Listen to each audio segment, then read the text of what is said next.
To सबसे पहले पाकिस्तान। आज हम बात करेंगे ख़वातीन की। ख़वातीन को सियासी, मुआशी और मुआशरती तौर पर मजबूत के बगैर तरक्की का ख्वाब क्योंकि पूरा हो ही नहीं सकता। मगर पाकिस्तान जैसे अगर हम बात करें मुल्क की, तो कम और दरमियानी आमदनी वाले ममालिक की ख़वातीन को आज भी मर्दों के मुकाबले में अगर देखा जाए दूसरे ममालिक की निस्बत इंतहाई कम तादाद में इंटरनेट और मोबाइल फ़ोन तक रसाई हासिल है। अच्छा, हम एक रिपोर्ट का जिक्र करना चाह रहे हैं। उसके मुताबिक पाकिस्तान में सिर्फ 39% ख़वातीन इंटरनेट इस्तेमाल करती हैं और सिर्फ 52% ख़वातीन मोबाइल मालिकान हैं। अगर खित्ते के दीगर ममालिक की बात करें तो बांग्लादेश में 64%, भारत में 67% ख़वातीन मोबाइल फ़ोन की मालिक हैं, यानी कि पाकिस्तान उससे पीछे। बिल्कुल उनसे पीछे। इस रिपोर्ट में ये भी कहा गया कि ख़वातीन की डिजिटलाइज्ड मईशत में शिरकत में रुकावट से उन्हें रोज़मर्रा की ज़रूरियात को मौसर तरीके से पूरा करने में मुश्किलात पेश आती हैं और डिजिटलाइजेशन ख़वातीन के समाजी, सियासी और मुआशी बाइख्तियार बनाने के लिए मुख्तलिफ मौक़े फ़राहम कर सकती हैं। अच्छा, हम बात कर रहे होते हैं ना कि हम IT एक्सपोर्ट्स की बात करते हैं, हम बात करते हैं कि जी कि दुनिया जो है अब डिजिटलाइज्ड होती जा रही है और बहुत ज़्यादा ज़रूरत है इन चीज़ों की। लेकिन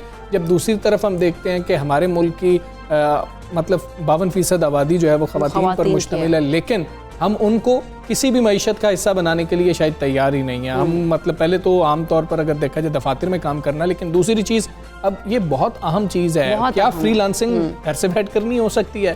उसके लिए अगर गैजेट्स ही मौजूद नहीं है, अगर इंटरनेट तक रसाई नहीं है, तो वो आपकी मईशत का हिस्सा नहीं बन सकती। बिल्कुल, वो इतनी बड़ी जो तादाद है, मतलब आप कह लें कि 52% जो तादाद है वो महरूम रहेगी इन चीज़ों से। फिर जिन ख़वातीन को अगर मोबाइल इंटरनेट तक रसाई हासिल है, वो ख़ुद को ज़्यादा अगर देखा जाए तो महफूज और बाखबर भी महसूस करती हैं। साथ ही उन्हें अपनी रोज़मर्रा ज़िंदगी में ज़्यादा सहूलियात जो है वो हासिल होती हैं जब वो इंटरनेट इस्तेमाल कर रही होती हैं और चीज़ों को देख रही होती हैं। अच्छा, हमें ये समझना होगा कि मुआशरों का अगर देखा जाए, मुआशरों की तरक्की हो, कारोबार की तरक्की हो, मईशत की तरक्की हो, सिर्फ उसी वक्त मुमकिन होती है जब ख़वातीन तरक्की की मनाजिल तय कर रही हों। अगर ये बात है ना, इंफॉर्मेशन उन तक होना कि वो ख़ुद को ज़्यादा बेहतर वो महसूस कर रही होती हैं। एक ना आप एक कमरे के अंदर मौजूद है जहाँ पर कोई गुफ्तगू हो रही है और आपको किसी बात का पता ही नहीं है, तो आप एक तो वहाँ पर फील करेंगे कि शायद मैं बहुत ज़्यादा कोई निकम्मा किस्म का इंसान बहुत पीछे और अपने लिए बेहतर फैसला आप कैसे कर सकते हैं जब आपके पास सही इन्फॉर्मेशन ही मौजूद है? बिल्कुल, अगर ख़वातीन जो है, जैसे हम बात कर रहे हैं कमरे की बात कर रहे हैं, वो अपने कमरे में बैठ कर अपने लैपटॉप या फ़ोन को यूज़ कर रही है, टेक्नोलॉजी को यूज़ कर रही है, वो देख रही हैं कि दुनिया भर में क्या हो रहा है, तो वो अपने आप को बहुत ज़्यादा जो है वो एक तो रख सकती हैं उसके मुताबिक जो है जितने भी आप चीज़ें देख लें। इन्फॉर्मेशन के हवाले से अगर बात करें तो वो अपने आप को काफ़ी ज़्यादा इस हवाले से रख सकती है, इन्फॉर्मेटिव आप आइडियाज़ देख सकती हैं, कोई चीज़ें भी देख सकती हैं। हम सारे इस मामले पर हम बात कर लेते हैं। एग्जीक्यूटिव डायरेक्टर डिजिटल राइट्स निगत दाद साहब हमारे साथ मौजूद हैं। अस्सलाम वालेकुम, गुड मॉर्निंग। निगत साहब, अगर ख़वातीन की बात करें और ख़वातीन की गैजेट्स और इंटरनेट तक रसाई की बात करें, तो आप क्या समझती हैं, क्या क्या रुकावटें अभी भी हैं? देखिए, आप लोगों ने ऑलरेडी फिगर्स वगैरह तो बता दिए हैं। ये ग्लोबल सिस्टम मोबाइल कम्युनिकेशन एक ऑर्गेनाइजेशन है जो कि इस तरह मुख्तलिफ ममालिक का मुआजना करती हैं और ये बताती हैं कि किसके मुख्तलिफ जो लोग हैं वो कैसे इंटरनेट को एक्सेस कर रहे हैं, कितनी इंटरनेट पेनिट्रेशन है, कितनी ख़वातीन हैं, कितने मर्द हैं जिनका एक्सेस मोबाइल तक है। अब वो नंबर्स हमारे सामने क्लियर हैं और ये बहुत सालों से क्लियर हैं। पाकिस्तान में मैंने पिछले एक दिहाई से मैं इसी टॉपिक के ऊपर काम कर रही हूँ और जो मैंने देखा है कि मुख्तलिफ हुकूमतें आती रही हैं और जो एक इंफॉर्मेशन एंड कम्युनिकेशन टेक्नोलॉजी का जो एक टॉपिक है या सेक्टर है, जो हमारी टेक इंडस्ट्री है, उसमें मैंने डोमिनेंस आदमियों की ही देखी है। आप जो है वो पॉलिसी मेकिंग पे नज़र नहीं आती, डिसीजन मेकिंग की पावर्स में नज़र नहीं आती। आपको आपकी IT मिनिस्ट्री में ख़वातीन वैसे नज़र नहीं आएंगी। इवन अभी अगर आप डिजिटल पाकिस्तान की पॉलिसी भी उठा लें तो एक खातून आई थी तानिया एड्रोस और उन्होंने हेड करना शुरू किया, तो कुछ थी कि अब ख़वातीन का जो एस्पेक्ट, जो जेंडर एस्पेक्ट उसको लिया जाएगा, लेकिन फिर भी आप देखें तो वो आपको कहीं डिजिटल पाकिस्तान की पॉलिसी नजर नहीं आती कि कहाँ पे है, कौन इम्प्लीमेंट कर रहा है, उसमें ख़वातीन का क्या रोल है। तो ये एक जो नॉन विलिंगनेस है, जो एक सियासी विलिंगनेस ना होना बहुत बड़ा है कि आपको जेंडर जो इंक्लूजन है वो नजर नहीं आती आपकी टेक पॉलिसीज में। दूसरा बहुत रोल है वो आपके माशरती रवैयों का है। मैं बताऊं, जब मैंने मैं यूनिवर्सिटी में थी और मैं कोई बहुत पुरानी बात नहीं करी, मैं 2004 की बात कर रही, तो मुझे मोबाइल फोन इस्तेमाल करने की इजाजत नहीं थी अपने घर से। और मैं एक मिडिल क्लास फैमिली से मेरा ताल्लुक है, और वो मेरी फैमिली जो कि पढ़े लिखे लोग हैं। तो आप कुछ बहुत सी खवातीन ने शायद उस वाली रुकावट को पार कर लिया है कि अब वो मोबाइल तक एक्सेस है और वो इस्तेमाल कर सकती हैं, लेकिन हम लोग ये देखना है कि वो किस तरह का एक्सेस है, उसका क्या मेयार है, क्या उन एक अच्छा मोबाइल कनेक्शन है, उनके पास एक अच्छा इंटरनेट है, क्या वो कनेक्शन, क्या वो इंटरनेट या मोबाइल फोन मॉनिटर्ड तो नहीं है। आपको पता है हमारे से एक मोबाइल फोन को डिफरेंट लोग इस्तेमाल करते हैं। तो शहरों में फिर भी हालात मैं कहूँगी कि बहुत बेहतर हैं, और बहुत सी खवातीन जो काम करने वाली हैं, जो घरों में रहने वाली हैं, उनके पास मोबाइल की रसाई है। आपने देखा यूट्यूब तक, पाकिस्तान एक दूसरा मुल्क है जो कि यूट्यूब का कंज्यूमर है, राइट। सो बहुत बड़ी तादाद है जो यूट्यूब से फ़ायदा उठाती है। लेकिन क्या जो इंटरनेट एक्सेस है या मोबाइल की एक्सेसिबिलिटी है, क्या वो हमारे देहातों में भी वैसे ही है? बिल्कुल। क्या का मेयार उनको वैसे ही मिल रहा है जैसे हमारे शहरों में है? अच्छा, ठीक है निगहदाद साहिबा, मामला ये है कि अगर ये सवाल किया जाए कि ठीक है उन तक उनकी अगर रसाई यहाँ तक नहीं है तो उससे नुकसान क्या हो रहा है, ये बताइएगा कि नुकसान उनको कितना हो रहा है अगर ज़ाती हैसियत में देख लिया जाए, और अगर कौमी हैसियत में देख लिया जाए तो फिर कितना नुकसान हो रहा है हमारे मुल्क को? आप देखें, आपको और हम सबको ये पता है कि हमारी ज़्यादा जो आबादी है वो देही इलाकों में है। आप चंद बड़े शहर हैं जहाँ पे एक आपको मेजॉरिटी आबादी नज़र आती है, लेकिन आपका एक ज़राई मुल्क है, आपकी 70% आबादी देहातों में मौजूद है। और फिर उस 70% में कितनी खवातीन हैं जो कि आपकी एक इनफॉर्मल इकोनॉमी का हिस्सा हैं। अगर आप मिसाल के तौर पे अगर फॉर इंस्टेंस एग्रीकल्चरल उसके हवाले से आप इनोवेशन लेकर आते हैं, तो बहुत से ऐसे आदमी हैं जिनका एक्सेस है उस मोबाइल तक, राइट, और उन तालीमात तक। लेकिन आपकी जो उन आदमियों के साथ मिल के खेतों में काम करती हैं, क्या उनका एक्सेस उन मालूमात पर है? तो आप बहुत बड़ी तादाद को पीछे छोड़ते हुए जा रहे हैं। ऑल्सो जब हम डिजिटल डिवाइड की बात करते हैं तो हमारा डिजिटल डिवाइड बहुत ज़्यादा है। आपके शहरों के शहरों और देहातों के को अगर कंपेयर किया जाए तो आपके देहात बहुत पीछे हैं। और मेरा नहीं ख्याल कि पाकिस्तान में कोई किसी थिंक टैंक ने या किसी रिसर्च ऑर्गेनाइजेशन ने मुकम्मल कोई रिसर्च की हो और पॉलिसी मेकर्स को बताया हो कि देखिए यहाँ पे हम खड़े हैं और इस तरह की पॉलिसीज हमें इंट्रोड्यूस करानी है। जैसा मैंने पहले कहा कि जो सियासी दिलचस्पी है वो बहुत कम है टेक्नोलॉजी के हवाले से। ठीक है निगहत साहिबा, एक और अहम मामला है, वो है अभी तक हम इस बहस में हैं कि टेक्नोलॉजी का गलत और सही इस्तेमाल, इसके ऊपर हमारे बहुत ज़्यादा कन्फ्यूजन है। और जब मामला आता है मोबाइल टेक्नोलॉजी का तो फिर ख़वातीन के ऊपर ज़रा इस पे ज़्यादा सख्ती हो रही होती है। सही और गलत इस्तेमाल पे लड़कों की बात कर ली जाए, मर्दों की बात कर ली जाए, वो सख्ती कम होती है। तो डिजिटल जो ट्रेनिंग है या डिजिटल लर्निंग है, ये कितनी बड़ी जिम्मेदारी है और वक्त की कितनी अहम ज़रूरत है, इस पर कितना काम होना चाहिए ताकि इस तरह की चीज़ें तो पीछे रह जाएं? भाई मैं तो कहती हूँ कि इस पे एक तो बहुत कम लोगों ने काम किया है, शायद आपकी कुछ NGOs ने काम किया होगा या कुछ इदारों ने, बाहर के इदारों ने काम किया होगा।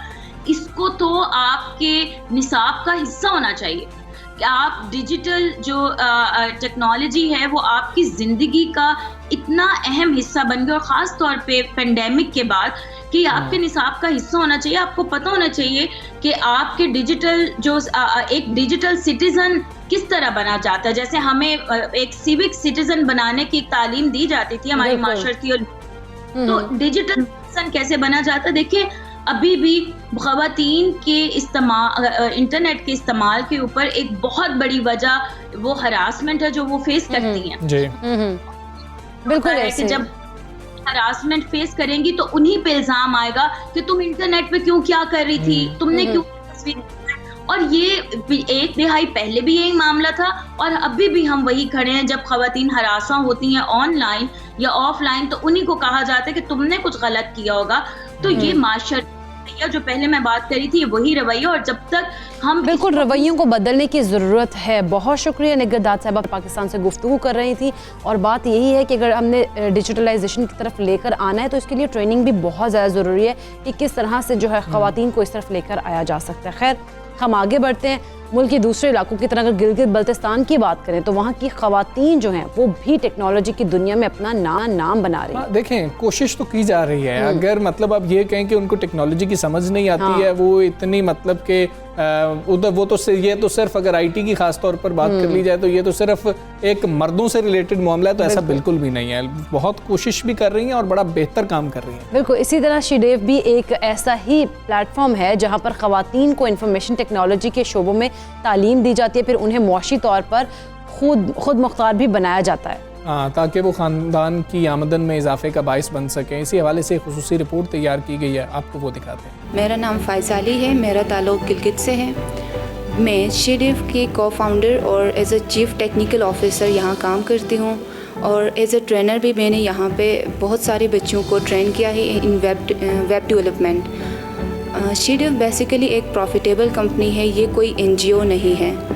हमारा मकसद ये है कि जितनी भी गिलगित बल्तिस्तान की ख़वातीन हैं उनको हम टेक्नोलॉजी की तरफ लेके आएँ। हम लोगों ने खुद ही स्टार्ट से 16 ख़वातीन की टीम से हम लोगों ने एक बिज़नेस स्टार्ट किया, और इसी बिज़नेस में हम लोगों ने एक ट्रेनिंग डिपार्टमेंट हम लोगों ने स्टार्ट की, जिसके अंदर हम लोगों ने 3 बैचेस वेब डेवलपमेंट की करवा के उससे अपनी टीम को हम लोगों ने बढ़ा के 40 तक की अभी हमारी टीम हो गई है, जिसमें digital marketing, UX UI, graphic designing, web development, social media marketing की सर्विसेज हम प्रोवाइड करते हैं। और हमारा फोकस ये होता है कि हम जितने भी लोकल हमारे बिजनेसेस चल रहे हैं गिलगित बल्तिस्तान के, उनको हम डिजिटलाइज़ करें, और साथ ही साथ हमारे पास फ्रीलांस प्लेटफॉर्म्स पे हमारी टीम मेंबर्स काम करते हैं, जहाँ से वो प्रोजेक्ट्स हंट करती हैं और उन प्रोजेक्ट्स के ऊपर काम करती हैं। यानी कि एक तो लोकल से भी और दूसरा एक इंटरनेशनली अभी हम काम कर रहे होते हैं। मेरा नाम हसीना है।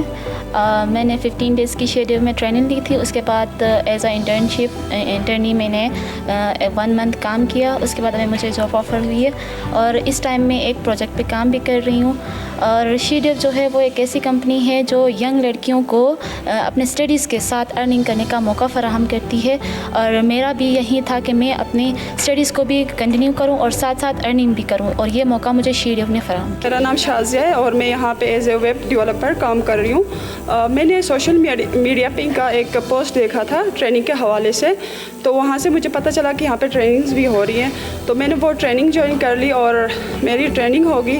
और उसके बाद इन लोगों ने मेरी परफॉर्मेंस देख के मुझे हायर किया यहाँ पे, और अभी मेरे 3 महीने हो रहे हैं मैं यहाँ पे जॉब कर रही हूँ। हमारा जो कंपनी का स्टार्टअप हुआ उस टाइम हमारी 16 की टीम थी, जो कि हम लोगों ने ट्रेनिंग्स के ज़रिए से ये 16 की टीम हमारी बढ़ गई और 40 तक हमारी 16 की टीम कन्वर्ट हो गई। और इसमें ये कि हमारी जो सर्विसेज हैं, जो नॉन टेक्निकल वुमेंस हैं, उनको हम लोग digital marketing, social media marketing, और उसके अलावा सिंपली हम लोग वर्डप्रेस डेवलपमेंट की तरफ लेके जाते हैं।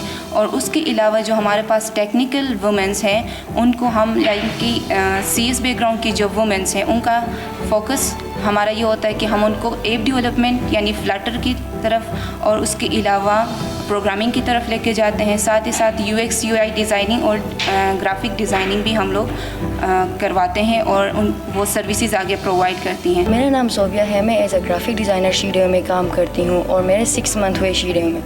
जितना मैंने पहले काम सीखा था शीडेव में आके मैंने और ज़्यादा काम सीखा है। हमारी इंटरनल डेवलपमेंट हो रही है यहाँ पे, और हमारे यहाँ का इन्वायरमेंट बहुत ही अच्छा है। हमारे कोलीग्स हमारे साथ एज अ फ्रेंडली हम काम करते हैं सब मिल के। मैंने फेसबुक के थ्रू, सोशल मीडिया के थ्रू इनकी मैंने सुना था और मैंने अप्लाई किया for the 15 days of training. और मैंने 15 डेज़ की ट्रेनिंग के बाद वेब डेवलपमेंट और फ्रीलांसिंग की ट्रेनिंग के बाद एज एन एम्प्लॉई मैं यहाँ काम कर रही हूँ। मेरे 3 महीने हो गए हैं and I am earning and learning also here. और एक अच्छा माहौल, एक सिक्योर माहौल की वजह से आई एम कंफर्टेबल ही। हमें SEO, जहाँ पे हम लोग इस टाइम हमारा जो ऑफिस है पाकिस्तान इंक्यूबेशन इनिशिएटिव जो हमारे PITB के अंडर बना हुआ है, उनकी तरफ से हमें यहाँ पर ऑफिस का स्पेस मिला है। और इसके अलावा जितने भी बिज़नेस को कैसे रन करते हैं उसके हवाले से बहुत सारे हमारे पास सेशन जो है PITB की तरफ से इंक्यूबेशन में हमें मिलते हैं। एज अ इंक्यूबेट हम लोग यहाँ पर काम कर रहे हैं।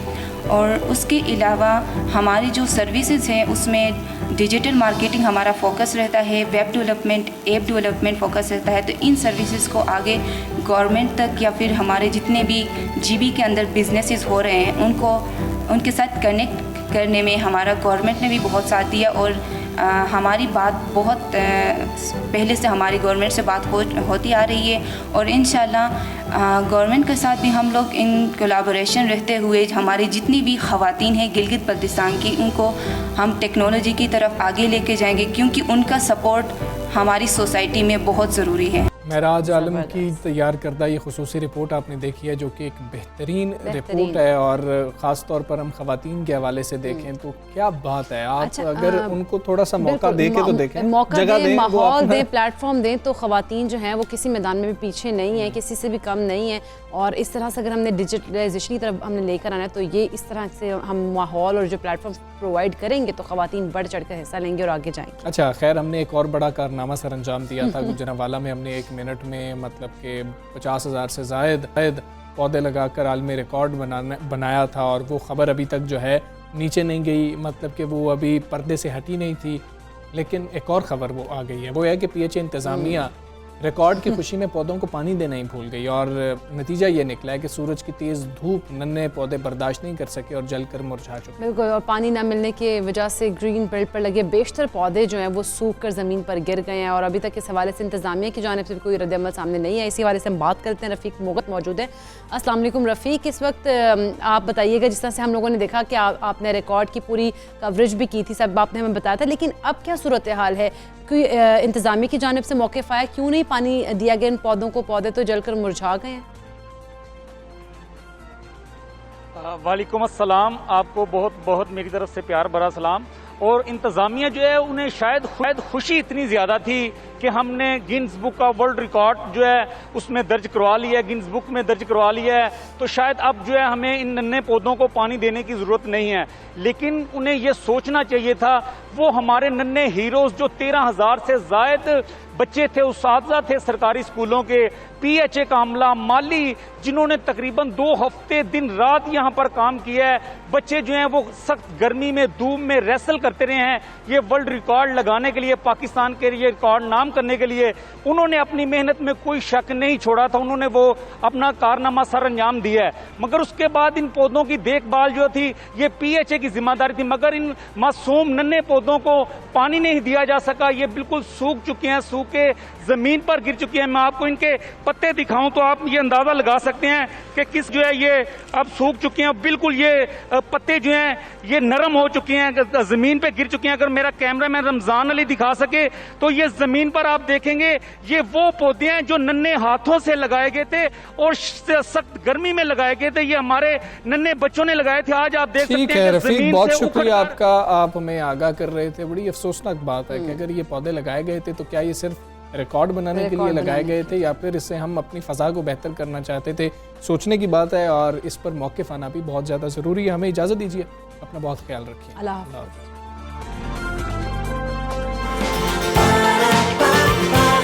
सुबह सवेरे पाकिस्तान।